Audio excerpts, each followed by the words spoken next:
Mandeham Shri Guru Shri Adha Parakamalam Shri Gurun Vaishnavam Sya Shri Rupam Sagrajatam Sahagana Raghunatam Vitam Tam Sajivam Sadvaitam Savadutam Parijana Saitam Krishna Chaitanya Devam Shri Rana Krishna Paran Sahagana Lalita Shivashikam Vitam Sya Om Ajnana Timarandasya Gyanajana Shalakaya Chakshurun Militam Yena Tasmai Shri Gurave Namah Gurva Bhistam Supuragam Gurganarasisha Sambhushitam Chintya Chintya Samasta Veda Nipunam Shri Rupa Patanugam Govindabhidam Ujwalam Bharatanum Bhaktyan Vidam Sundaram Bande Vishwagurun Shah Divyad Bhagavad Prem Noe Bicha Pradam Devam Divyatanum Suchandavananam Balarka Chelanchitam Sandrananda Puram Sadeka Varanam Vairagya Vidyam Bunim Sri Siddhanta Nidhim Subhakti Lasitam Saraswatanam Baram Mandetam Shubharam Mareka Sharanam Nyashishvara Sridharam Manchakopatarubhyasya Kripa Sindhu Bhyevacha Patitanam Pavanibhyo Vaishnavebhyo Namo Namah Namo Mahamananyaya Krishna Prema Pradayate Krishnaya Krishna Chaitanya Namane Gauratavishe Namah. So we're listening to Srimad Bhagavad-gita, the Hidden Treasure, the Sweet Absolute, with translation and commentary by Srila Bhakti Rakshak Sridhar Dev-Goswami Maharaj. Translation into English by Sri Swarupananda Prabhu, and this is the 10th chapter, chapter 10, which is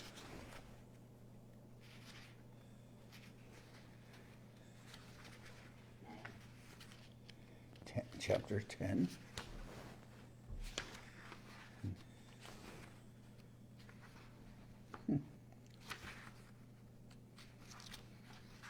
This chapter is Vibhuti-yoga, the Divine Glories of the Lord. And we're on text number 9, or verse number 9 of the 4 verses, essential verses, and with commentary by Srila Sridhar Maharaj in particular about these verses. So this is 9. Matschita madgata prana bodhayanta parasparam Katayantascha mam nityam tushanti cha ramanti cha Matschita madgata prana bodhayanta parasparam Katayantascha mam nityam tushanti cha ramanti cha. Always thinking of me, those surrendered souls converse about me, enlightening one another with the nectar of their devotional realizations, ever content and ecstatic in their divine natures. Always thinking of me, those surrendered souls converse about me, enlightening one another with the nectar of their devotional realizations, ever content and ecstatic in their divine natures. Because of course, the previous verse was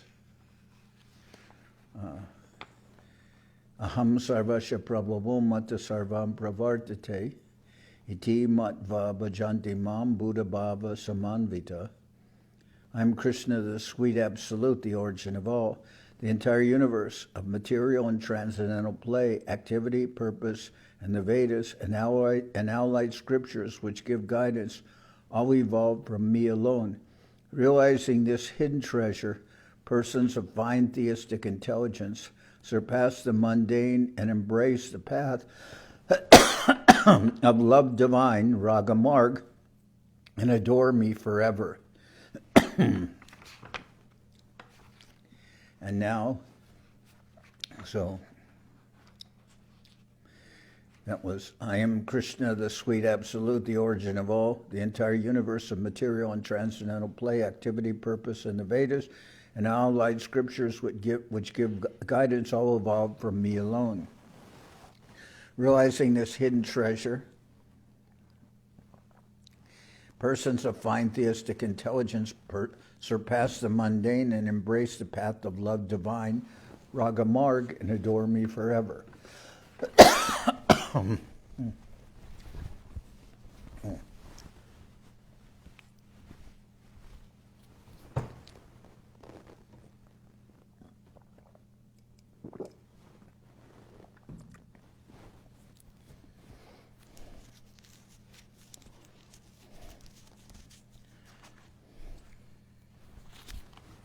In this verse, it's mentioned, always thinking of me, those surrendered souls converse about me, enlightening one another with the nectar of their devotional realizations, ever content and ecstatic in their divine natures.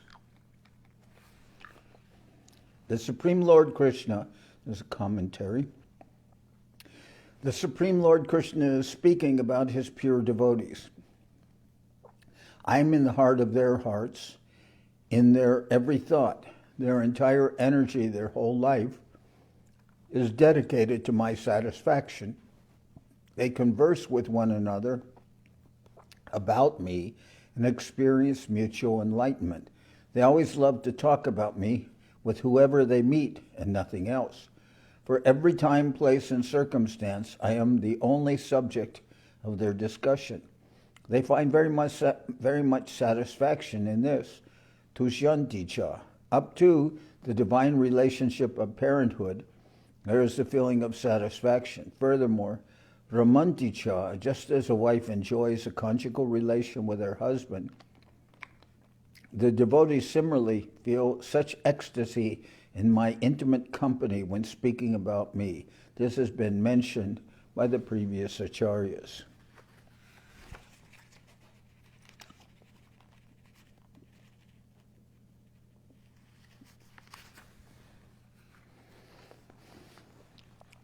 Mads chitta madgata prana bodhayanta parasparam katayantas shamam nityam tushyanti cha ramanti cha. Always thinking of me, those surrendered souls converse about me, enlightening one another with the nectar of their devotional realizations, ever content and ecstatic in their divine natures. I'll repeat the commentary here, short commentary. The Supreme Lord Krishna is speaking about his pure devotees. I am in the heart of their hearts, in their every thought. Their entire energy, their whole life is dedicated to my satisfaction. They converse with one another about me and experience mutual enlightenment. They always love to talk about me with whoever they meet and nothing else. For every time, place, and circumstance, I'm the only subject of their discussion. They find very much satisfaction in this, tushyanti cha. Up to the divine relationship of parenthood, there is the feeling of satisfaction.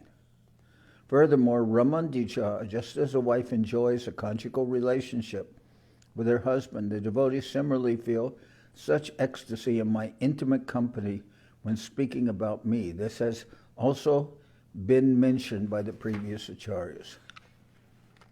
And that was verse number 9. Now, continue with verse number 10. Tesham sadata yuktanam bhajatam pritipurvakam dadami buddhi-yogam tam yenamam upayanti te. Tesham sadata yuktanam bhajatam pritipurvakam dadami buddhi-yogam tam yenamam upayanti te. To those devotees who are always lovingly engaged in my service, I give the divine inspiration by which they can come to me. To those devotees who are always lovingly engaged in my service, I give the divine inspiration by which they can come to me.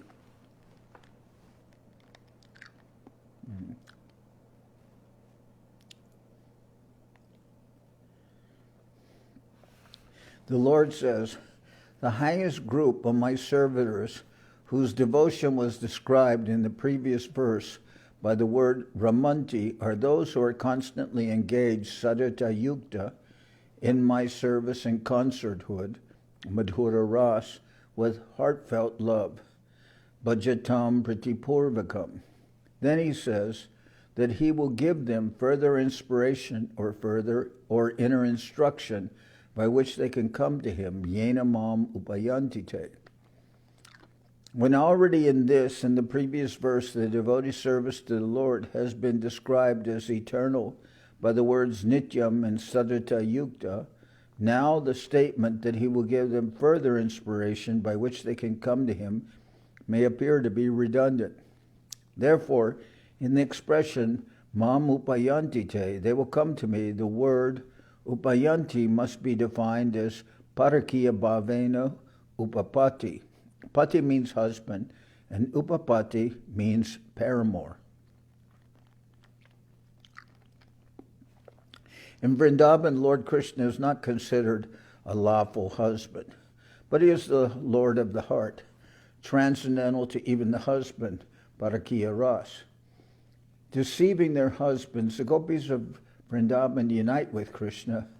They do unite with Krishna. They do not allow a second party to come between them and Krishna.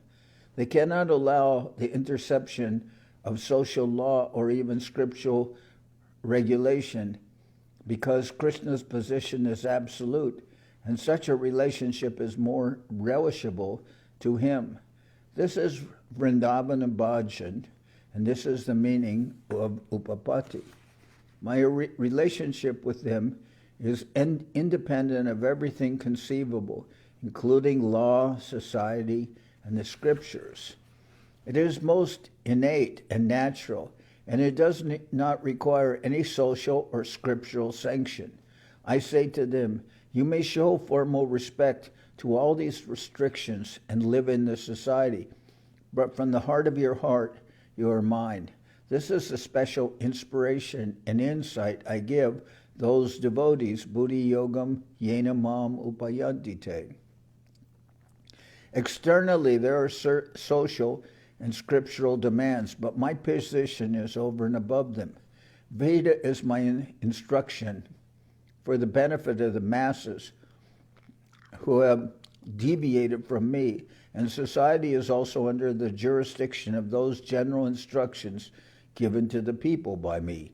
But my divine relationship with everything is intrinsic and independent. It does not require recognition from anyone. Such a relationship is the highest. It is the constant. It supersedes all law and society which are guided by the Vedas. Rather, all the Vedas are searching for such a thing. Shruti bir vimigriyam vishesha mrigya, the Vedas are searching after this ideal divine position. In the section of the Srimad Bhagavatam which deals with Rasa Lila, the Vedas are begging forgiveness. We are generally supposed to give tidings of you, but we could not describe you as we now experience you here. Now we understand that we have committed an offense because we could not describe this Rasa Lila to the world. Like signposts, all the revealed scriptures are only showing the direction, but where, how, we don't know. Only he may be available in this direction. Anywhere and everywhere, everything belongs to him. For one who knows us, all possibilities of sense pleasure and exploitation are uprooted. For example, an unmarried woman may have the possibility of being approached by many, but there is less possibility for those who are married because they are possessed by someone. Similarly, when we are able to know that everything is only for the satisfaction of Krishna, then we shall realize that all our exploiting tendencies have vanished forever. Nothing will remain to be utilized for the pleasure of our sense experience. It will be very deeply felt in our hearts that everything has its existence only for his satisfaction, and there is no room for any other exploitation. We too are included there. Our existence is also only for his satisfaction. Everything is meant for his divine pastimes, Leela, and there is no possibility for any other's pastimes. All are included in that one Leela. Encroachment will disappear when we learn the proper utility of everything. He is the owner, and his ownership is absolute. The scriptures, society, and law designate, this is yours, that is another's, or that belongs to a third party. This is something like a temporary lease, but the permanent ownership is in all respects with him. All others, possessor and property, master and servant, are relative and only sanctioned by him for the time being. He alone is the absolute owner, possessor, and enjoyer. Complete purification of our hearts is possible only when we arrive at such a conclusion. Everyone is thinking of themselves as many masters of many things. But this is all heart disease, hridrogam. This is all conceived in a diseased state of consciousness. In a healthy state, when the heart is quite wholesome, we can see the supreme whole, and we can see that everything is meant only for his satisfaction. And there's also a footnote here where it says, this is Vrindavan Bhajan, and this is the meaning of upapati. Upapati meaning someone beyond the pati, meaning the husband, and upapati speaks of a paramour relationship. So Vrindavan and Bhajan is here mentioned. Vikriditam vraja vadubiridam javishno shradan vito nushrinuyad atta varnayedya bhaktim param bhagavati pratilabhya kamam hridrogam ash vapahinoti achirena dira. A self-controlled person who possesses sincere faith in the divine pastimes transcendentally enjoyed by Lord Krishna with the gopis, and who, having heard these divine pastimes through the lotus mouth of the bona fide Guru, constantly sings or narrates their glories, such a person swiftly achieves the most elevated form of pure devotion for the Lord and is promptly able to ward off the heart disease of lust. In his writings, Srila Jiva Goswami has laid stress on the word dhira, meaning self-controlled. To hear these elevated subjects, one must enter into the culture of sense control, otherwise he will be lost. Naitat samacharids jatu manasapi I anishvara vinashyat yacharan modjad yatarudol di jambisham. No one should even think of imitating this behavior of the Supreme Lord and the gopis. If out of gross foolishness anyone tries to imitate the pastimes of the Lord, he will be destroyed, as though imitating Lord Shiva by drinking the poison which arose from the ocean. It is described in the Srimad Bhagavatam that once the demigods and the demons jointly engaged in churning the ocean to produce nectar. Both nectar and poison were produced, and Lord Shiva, by his power, could hold the poison within his throat. And that led to a blue line forming on Lord Shiva's throat, and he's called Nilakanta, because of having that blue line produced by poison. The idea is, many times we will hear that persons cite this verse of Srimad Bhagavatam, which is mentioned here, about Vikriditam Braja Vadubiridam Chavishno Shradan Vito Nushrinuyad Atta Varnayedya Bhaktim Param Bhagavati Pratilabhya Kamam Hridrogam Ash Vapahinoti Achirena Dira. A self-controlled person who possesses sincere faith in the divine pastimes transcendently enjoyed by Lord Krishna with the gopis, Rasa Leela, and who, having heard these divine pastimes from the lotus mouth of the bona fide guru, constantly sings or narrates their glories, such a person swiftly achieves the most elevated form of pure devotion for the Lord and is promptly able to ward off the heart disease of lust. But we see that persons may cite this verse and talk about how hearing of the pastimes of the Lord, for instance, in the Rasa Leela, will eliminate the heart disease of lust, but actually we see the opposite is happening. There are so many foolish groups and imitators of devotees who will call Prakrita Sahajas, etc. They engage in hearing the Rasa Leela. They have things, seminars such as Bhagavat Saptama, where they'll hear for 7 days. And they'll refer to this verse about how hearing these subjects will decrease hridrogam, the heart disease of lust, but it's not actually happening. Rather, they're doing for some kind of titillation, some kind of enjoyment. And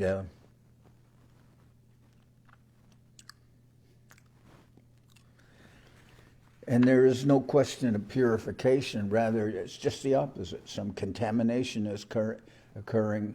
And just like we heard, that once after there was one of these 7-day Bhagavat Saptamas that occurred, that I believe it was Gaur-Kishore Das Babaji. Was it this case where he told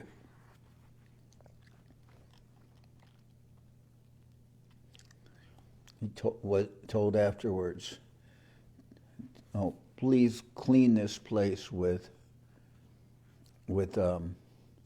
cow dung," where this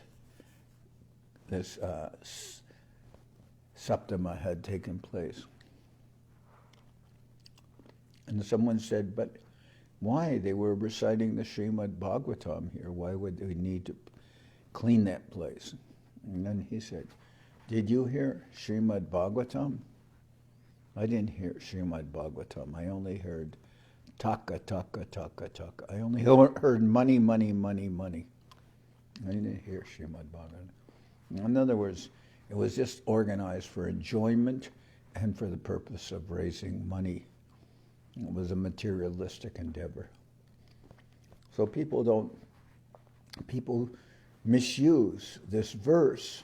The verse is very, very nicely saying that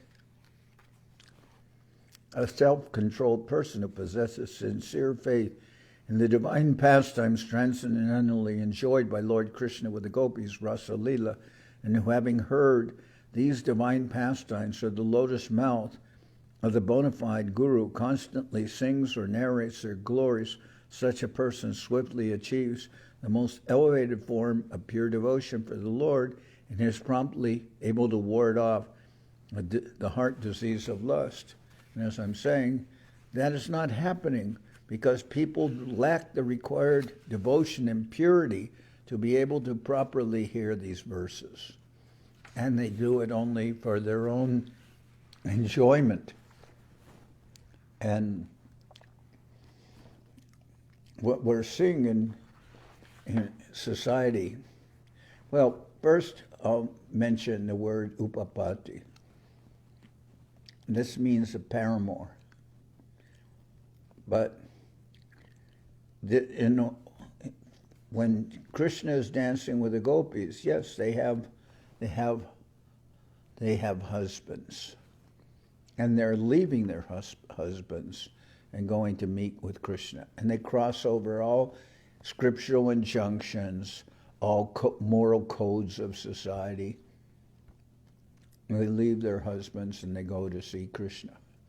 But that is because nothing of this world, nothing of the scriptures, the Vedas, nothing of the laws of society, nothing can constrain these persons in their love for Krishna. They're spontaneously attracted. They're drawn by Krishna's sound of his flute. And that naturally gives Krishna so much satisfaction, because these are his pure devotees coming to him. So all this just shows to how they overcome any other consideration. Their only consideration is that they are for the satisfaction of Krishna. And this is how this is shown. Now, nobody can imitate this. Just like it is said that nobody can imitate the activities of Lord Shiva. And we see people do imitate the activities of Lord Shiva, because they sometimes smoke ganja, and they'll do so supposedly as a service to Shiva with their chillums and smoking. Say Shiva bong or something like this. So they make some reference to Shiva, but they cannot imitate Lord Shiva. You cannot imitate the activities of the Ishwaras, of the supreme controllers. You can't imitate their activities. Just like you can't imitate Lord Shiva's drinking of poison, you can't imitate Krishna's dancing of the Ras Leela. However you may want to do it, it will always result in sinful activities, activities, or we could say aparads, activities against the understanding of the proper understanding of the scriptures. And here is mentioned the personified Vedas. And they say that we could not properly give this, we could not properly understand that. We have committed some offense by not being able to present this. So just like we are not, there are devotees, or so-called devotees, they want to imitate these activities. In the past, groups that will only hear of Krishna's most elevated activities in Vrindavan.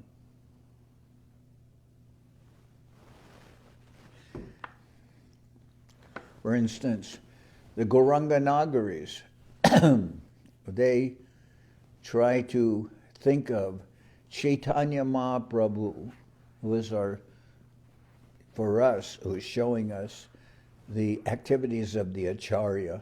They'll try to equate Chaitanya Mahaprabhu with Krishna. That is, Krishna was enjoying with the gopis, then they try to imagine that Chaitanya Mahaprabhu is similarly engaged in activities or looking toward women, or they'll think in this way, trying to equate Gauranga Mahaprabhu with Krishna. But actually, Mahaprabhu is not showing the activities of Krishna. He's internally Krishna, but he shows the activities of Krishna's most surrendered devotee. In this case, Radharani. But Mahaprabhu is showing the activities of the Acharya. He's teaching. He's not showing Krishna dancing with anybody's wives.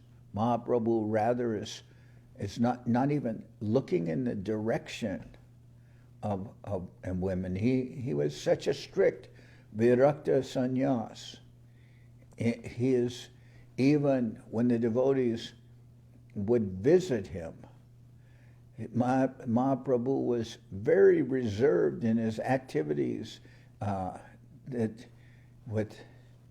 When when the devotees brought their wives, they could see Mahaprabhu maybe from a distance, but he was a Virakta sannyasi, very much showing proper devotion, service and separation, mood of serving and separation, and also with Chaitanya Mahaprabhu.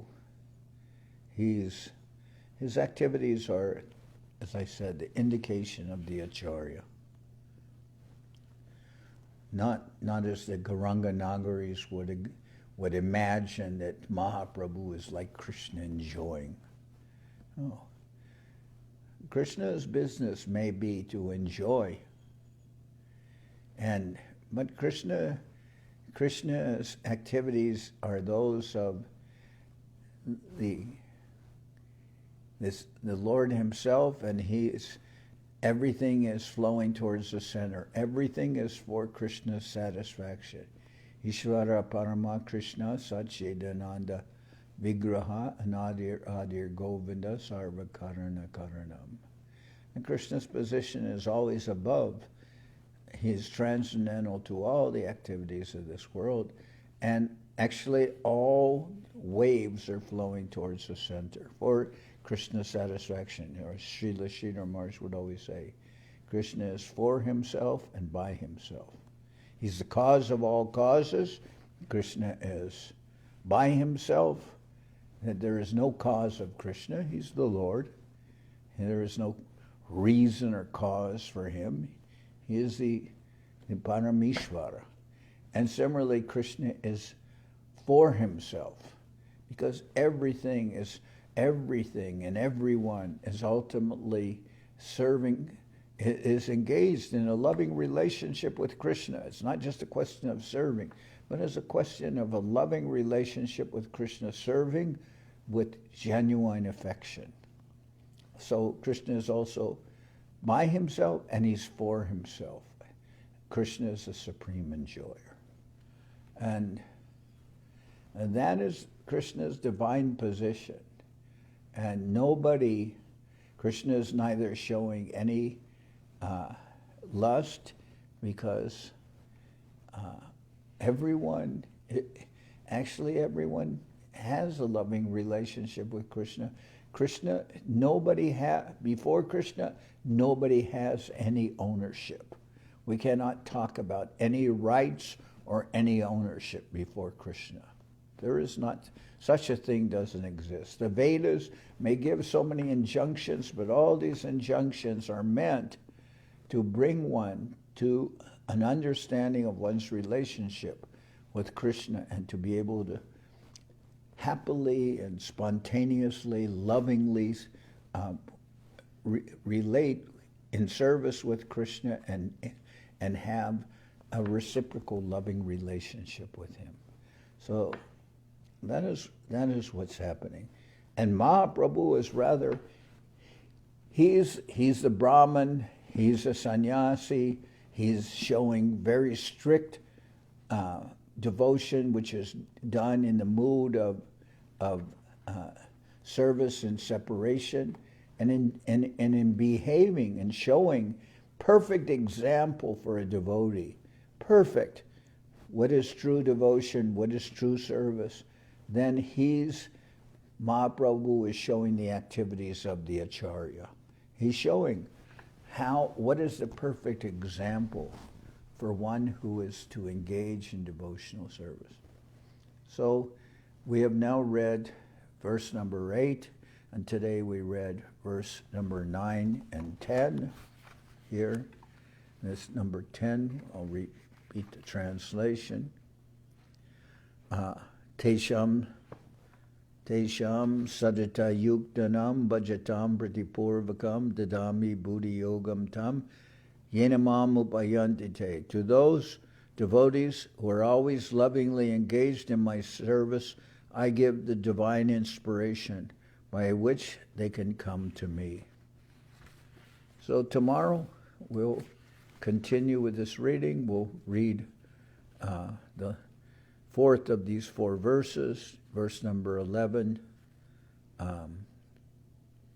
So tomorrow I'll take that up. Now we'll finish a little early tonight. We'll sing Hari Haraya. Okay.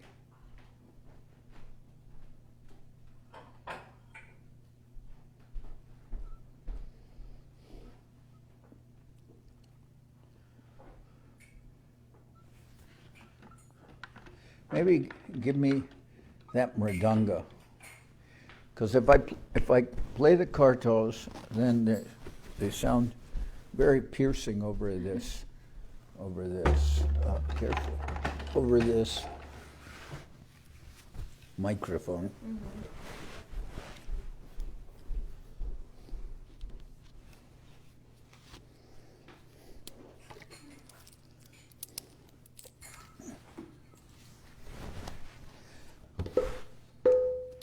Hari Haraya Nama Krishna Jaravaya Nama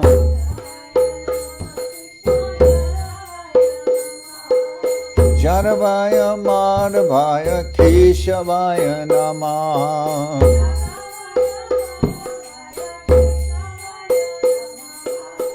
Gopa Govinda Ram Shri Madhusudan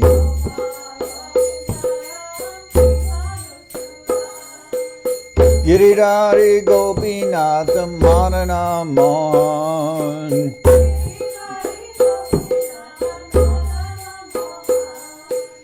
Shri Chaitanya Nityananda Shri Advaita Chandra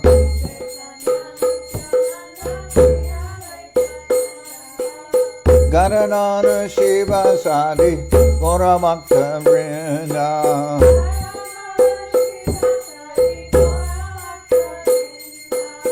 Jai Rupa Sanatan Bhakta Raghunath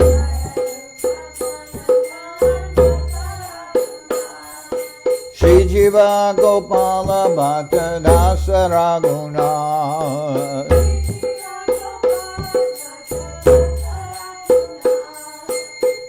Jai Gosai Gauri Charana Bandhan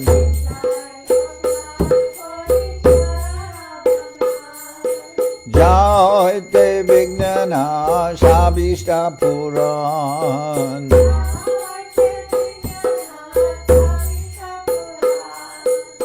Jai Gosai Jar Mui Taradas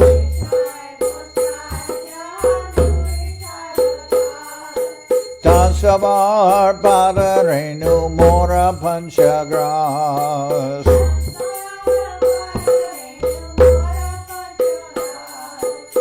Tadir Charana Sevi Bhakta Sanibas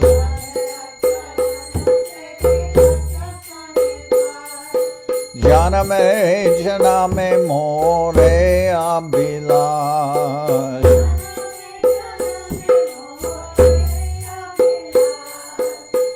Jai Gosai Jabe Braje Koilabas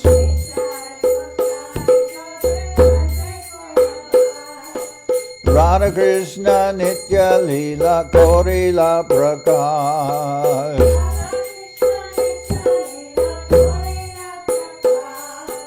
Anande Bolo Hari Bhaja Vrindavan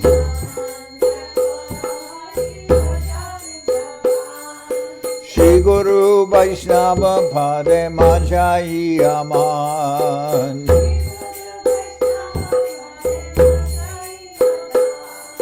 Shri Guru Vaishnava Pad Padma Koriyash Harinam Sankirtana Kohe Naratamoda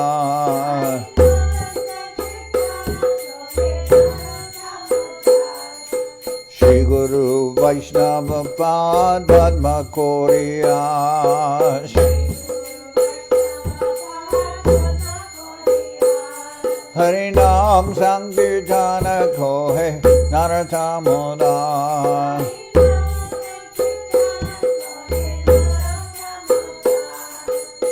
Hare Krishna, Krishna Krishna, Hare Hare.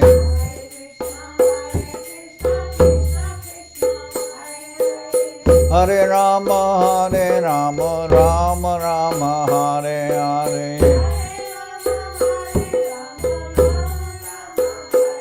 Hare Krishna, Krishna Krishna, Hare Hare.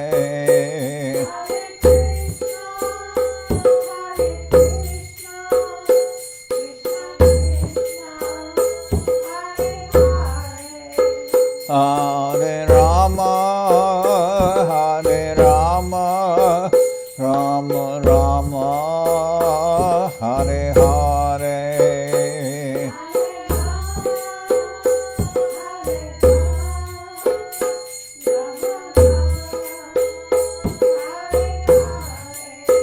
Hare Krishna,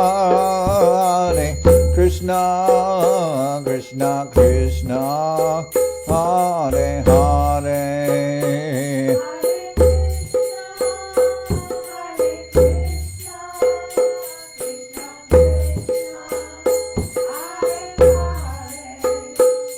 Hare Rama, Rama Rama, Hare Hare.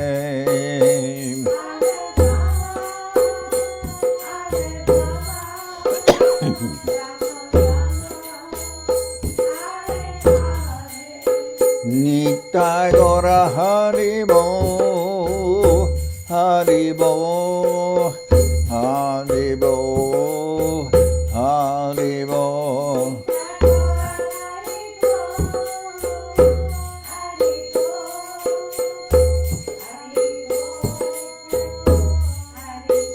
Nitai Gora Haribo, Haribo, Haribo, Haribo.